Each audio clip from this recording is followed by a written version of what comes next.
সুপ্রভাত আমার সকল প্রিয় বন্ধুদের। তো তোমরা সবাই কেমন আছো? আশা করছি সবাই খুব ভালো আছো। তো আমিও ভালো আছি।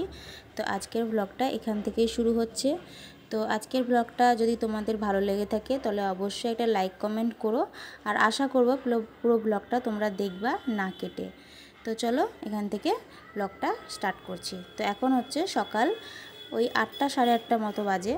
তো সকালবেলায় ঘুম থেকে উঠে আগে বিছনাটা গুছিয়ে নিলাম। বালিশের কভারগুলো আমি আগেই পরিয়ে নিয়েছিলাম। বিছনাটাও আমার চাদরটা ঠিকঠাক করা হয়ে গেছিলো, তো সেটা তোমাদের সঙ্গে আর শেয়ার করা হলো না। তো আজকে যেহেতু শুক্রবার, সেহেতু আজকে আমাদের কাজকর্মটা একটু লেট করেই শুরু হয়েছে। শুক্রবারের দিন হচ্ছে রিকের বাবার ছুটি।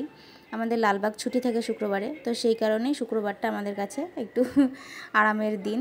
তো আরামের দিন হলেও কাজকর্ম কিছুই কম থাকে না, কাজকর্ম সবই থাকে, কিন্তু এই যে কাজগুলো একটু লেট করে শুরু করা হয়। তো আজকে রিকো স্কুলে যায়নি, ওর বাবার কাছে আবদার যে আমি আজকে স্কুলে যাব না, তুমি বাড়িতে আছো। তো সেই কারণে আজকে রিককেও স্কুলে পাঠানো হয়নি। তো এখানে দেখতে পেলে সকালবেলায় সমস্ত জামা কাপড়গুলো আগে মেলে নিলাম, যেগুলো মেশিনে কাচা হয়েছিল। তারপরে কিছুটা জামা কাপড় আমি সার্পে হাতে কাচবো বলে ভিজিয়ে রেখেছি গরম জল করে। ওগুলো হাতে না কাচলেই হয় না, ওগুলো প্রচণ্ড নোংরা, বিছনার এই বালিশের কভার টভার ওগুলো একটু গরম জল করে ভিজিয়ে রেখে হাতে কাচলে ভালো পরিষ্কার হয়। তারপর এখানে দেখো আমি মাংসটাকে ভালো করে ধুয়ে লবণ, হলুদ, লঙ্কার গুঁড়ো আর সর্ষের তেল মাখিয়ে আধ ঘন্টা ম্যারিনেট করে রেখে দিয়েছিলাম প্রথমেই। তারপরে সমস্ত সবজি কেটে নিলাম, এরপরে করলা ভাজাটাও চাপিয়ে দিয়েছিলাম। আমাদের ঠাকুরঘরের গেটটা লাগানো হয়েছিল না, সেজন্য আজকে ঠাকুরঘরের গেটটা লাগানোর জন্য একটা দাদাকে ডেকেছি। তো এটা হচ্ছে আমার মাস্তুতো দাদা ছিল, যে কাচের কাজ করে। তো আমাদের ঠাকুরঘরের গেটটা কাচেরই হবে, তো সেই কারণে দাদাকে দিয়ে ঠাকুরঘরের গেটটা আজকে লাগানো হচ্ছে। তো এখানে দেখো আমি মাংসটাও চাপিয়ে দিয়েছিলাম, করলা ভাজাটা আমার হয়ে গেছিলো। তারপরে মাংসটা চাপিয়ে দিয়ে আমি কলপারে চলে এসেছিলাম এগুলো কেচে নিতে, কারণ আজকের দিনটা ছিল মেঘলা মেঘলা, কখন বা বৃষ্টি চলে আসে, সেই কারণে জামা কাপড়গুলো আগে কেচে নিলাম। আর ওইখানে রিকের বাবাকে বলে দিয়েছিলাম যে মাংসটা ওখানে কষানো হচ্ছে, তুমি মাঝে মধ্যে একটু নেড়ে দিও, না তো তলে ধরে যাবে। তো সেই কারণে রিকের বাবা ওখানে মাংসটাও একটু নাড়াচাড়া করে দিচ্ছিলো, আমার একটু হেল্পও হচ্ছিলো, আর আমি এখানে আরাম করে মানে টেনশন মুক্ত হয়ে জামা কাপড়গুলো কেচে নিলাম। নাহলে পরে এই বারবার ঘরে যাওয়া আর বাইরে আসা।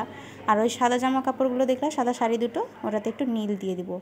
সাদা জিনিস একটু নীল দিলে দেখতে ভালো লাগে, তো সেই কারণে সাদা জিনিসটাতে, সাদা শাড়ি দুটোতে একটু নীল দিয়ে দিলাম। এরপরে দেখো মেলে নেব। তো আকাশটা দেখতে পাচ্ছ, আজকে প্রচণ্ড হাওয়া, সকাল থেকে মনে হচ্ছে সারাদিনই বৃষ্টি হবে বৃষ্টি হবে, কিন্তু বৃষ্টি হয়নি। বৃষ্টিটা হয়েছিল দুপুরের দিকে, ওই 3টে 4টের দিক করে বৃষ্টিটা হয়েছিল।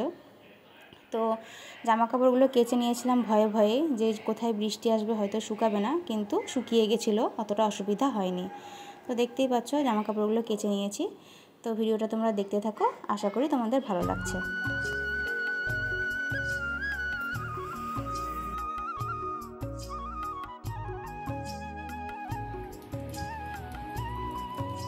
আর আমার এইদিকে দেখো সমস্ত জামা কাপড় কিন্তু মেলা হয়ে গেছে। আকাশটা দেখো কি দারুণ লাগছে দেখতে, সত্যিই অপূর্ব, খুবই সুন্দর লাগছে দেখতে। এরপর এইদিকে দেখো আমার কিন্তু মাংসটাও রান্না হয়ে গেছে, এবার এটাকে গামলাতে ঢেলে নিলাম। তারপর সবাইকে খেতে দিয়ে দিয়েছিলাম, নিজেও খেয়ে নিয়েছিলাম। বন্ধুরা এখন চান টান হয়ে গেছে, তো এরপরে কি কি করব না করব সেগুলো তোমাদের সঙ্গে শেয়ার করব। তো চলো দেখতে থাকো। স্নান টান করে খাওয়া দাওয়া করে নিয়েছি, তো চলো এরপর তোমাদের সঙ্গে কিছু কথা বলি।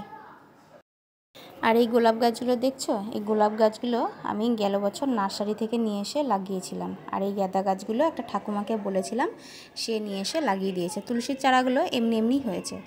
গোলাপ গাছটা অনেকবার কেটে দেওয়ার পরেও কিন্তু গোলাপ গাছটা আবার বেরিয়েছে, গোলাপ ফুলও হচ্ছে। আসলে কোনো জিনিস যদি হওয়ার থাকে তাহলে সে যতই বাধা আসুক, যতই কাটা পড়ুক না কেন, সেটা হবেই। আর এখন একটু বিকেল টাইম, তাই উঠানে একটু দাঁড়িয়ে প্রকৃতির হাওয়া খাচ্ছিলাম, কারণ আজকে বেশ ভালো হাওয়া দিচ্ছিল সকাল থেকে, তো সেই কারণে একটু উঠোনে দাঁড়িয়ে হাওয়া খাচ্ছিলাম। আর এখন হচ্ছে সন্ধেবেলা, তো রিকের বাবা বলল যে একটু বেগুনি আর একটু পেঁয়াজি করো, মুড়ি দিয়ে খাবো। তো সেই কারণেই তার প্রস্তুতি নিচ্ছিলাম। তো এখানে বেসনটাকে ভালো করে ফেটিয়ে নিয়েছিলাম, আর ওখানে বেগুনি আর পেঁয়াজটা ভালো করে কেটে ধুয়ে রেডি করে নিয়েছিলাম। পেঁয়াজটা কুচি করা হয়েছিল না, আগে বেগুনিটা করে নেব, তারপরে পেঁয়াজিটা ভাজবো। এখানে বেগুনিটাও আমার মোটামুটি হয়ে গেছে। আর এরপরে দেখো এটা হচ্ছে আমার মামি, আমার মামির বাড়ি মানে আমার মামার বাড়ি এখানেই। তো আমার মামি সন্ধ্যার সময় এসেছিলো এখানে, তো ক্যামেরা করছিলাম দেখে মামি বলছে হট, আমাকে এখান থেকে হটা, আমাকে দেখাবি না, তাই জন্য আবার একটু হাসছিলাম। এখানে দেখো আমার এটা ভাজা হয়ে গেছে আর আমি একটু টেস্ট করে দেখে নিলাম কেমন হয়েছে খেতে। ভালোই হয়েছিল খেতে। আর সন্ধ্যের সময় আমি এটা পেঁয়াজি দিয়ে মুড়ি দিয়ে চা দিয়ে খেয়েছিলাম। আর এটা দেখো এখন মোটামুটি রাত 9টা সাড়ে 9টা বাজে। আমাদের বাড়ির সামনে যেই রাস্তাটা দেখতে পাও সেটাই কিন্তু আজকে আলো নেই, মানে রড লাইটগুলো জ্বলছে না। ভিডিওটা কেমন লাগলো অবশ্যই কমেন্টে জানিও।